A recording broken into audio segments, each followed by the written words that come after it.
Hey, what's up, traders? This is the watch list video for Tuesday, May 3rd. Okay, so interesting day today. The market opened pretty much where it closed on Friday, sold off, took out the recent lows from February.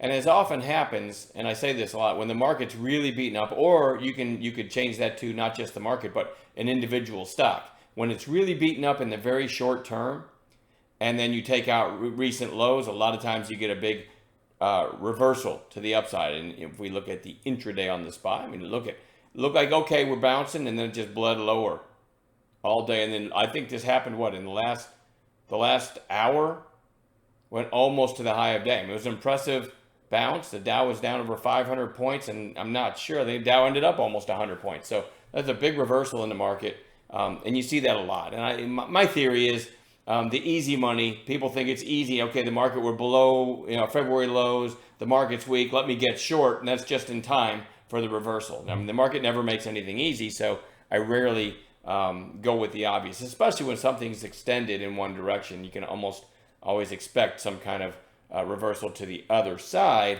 Those of you in chat today, I was a little distraught with myself for missing those 30s entries, 30-minute candlestick entries on some of the bounce plays. It's one of my favorite setups as far as if you want a low stress, right? I call it an intraday swing trade, which I know is a contradiction in terms, but they're meant to be, slow and steady, traded much smaller because it's a set and forget. You take the entry when it triggers, you place a low of day stop, and it either works or it doesn't. So that's where your position size comes in handy. But on a day like today, when you have the big market reversal, you go back and look at the ones we had on Bounce Watch, and you'd probably be sick to your stomach if you didn't notice any of those 30-minute candlestick setups. I think there were quite a few of them. Anyway, a couple highlights from today. I did call NUTX early. Probably looked... let me back this down. Basically called an opening range breakout, which there's the opening 5-minute candle high, 947. I thought... if we get back above there, we might make a run at yesterday's high. I should say Friday's high. And it chopped around after break, and it kind of squeaked higher, but nothing like, I like the entries where, boom, you take the entry and it just starts ripping because it's knocking down catalysts. You really didn't have that there. But real quick, a comment.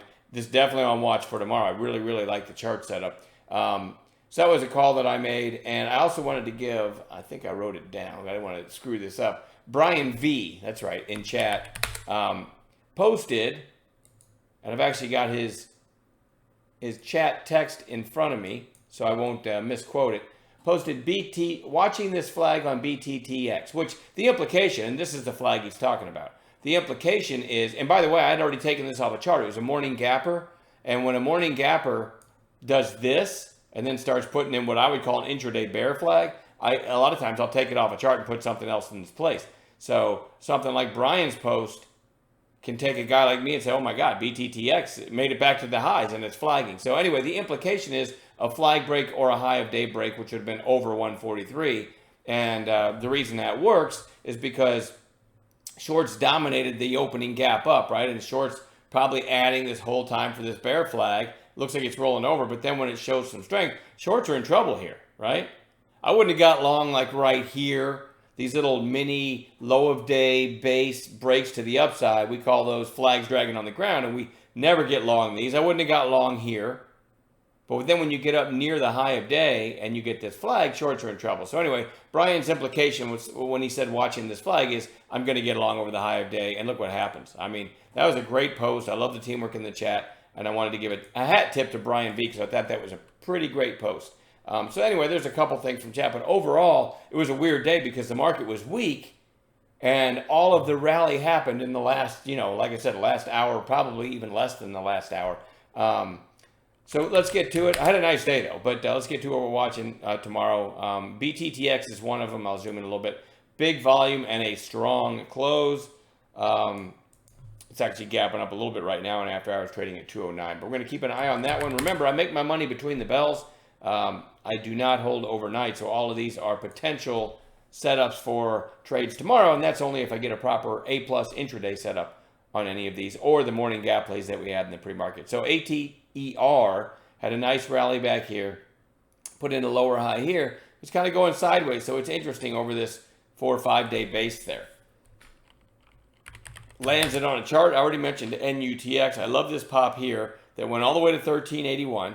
Then it put in a much lower high at 1051. I talked about this in the video that I made this weekend. Then it put in a 1049 high on Friday. So basically over 1050 is a pretty interesting spot, right? Because it breaks Friday's high. It breaks whatever day this was a few days before Friday's high. And we got kind of a quiet inside day today and topped out right around the quarter. So over 1025 tomorrow. There's a good chance I could take this over that 1050 area and then maybe continue to squeeze. So I do like the chart setup a lot in NUTX. TPST, I don't know, kind of feel like nobody's watching it, but it's still interesting. This big volume pop to basically $4 and it's holding up pretty well. Don't love it though, because I mean, only traded 421,000 today. I do like this VAX, VAXX, big rip on Friday, inside day today. We're gonna watch that for a possible long setup tomorrow. APRN, big volume, closing well off its highs, but I'm going to put it on long watch for tomorrow. I went ahead and threw DWAC, DWAC on watch. It's been strong the last few days, then the gap up on Friday, but closed below its open. And then today you had another red day, kind of back down near the 8-day moving average. I don't know. I'm going to put it on bounce watch. If we get one of our famous bounce play setups, I will give it a try tomorrow. SKYH on bounce watch today. I did call this over the early high. I didn't lose on it, but it certainly didn't rip. The early high was 776, and it started to come up. Could have been a Tokyo for anybody right in here, too, when you saw the volume. Broke the high and then chopped around for quite a while. Again, I didn't lose on it because I didn't give it much leeway. This was early on a Monday morning and a very weak tape for the overall market, so I didn't mess around with it. So it put in its early high around $8, not quite 8. And then rolled over. So we don't have that afternoon break of the early high. Still, that's my favorite entry on a bounce play. So it goes back on bounce watch for tomorrow. All right, Boeing back on bounce watch for tomorrow. This is one that met that 30s parameter I talked about, maybe even a secondary 30s. I think the first 30s didn't do much, but the secondary one would have. Anyway, it never broke its early high though, so it goes back on bounce watch.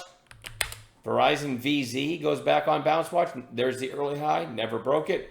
And then lastly, I'm going to put Bro back on bounce watch. Never broke it. There's its early high, never broke it, right? So the daily on this thing, just another ugly day. Down below support, but I don't care. It's oversold. And so we are going to put it right back on bounce watch. And that's it. We'll add gappers in the pre-market to this list. I'm done babbling. I'll see you guys in the chat room in the morning.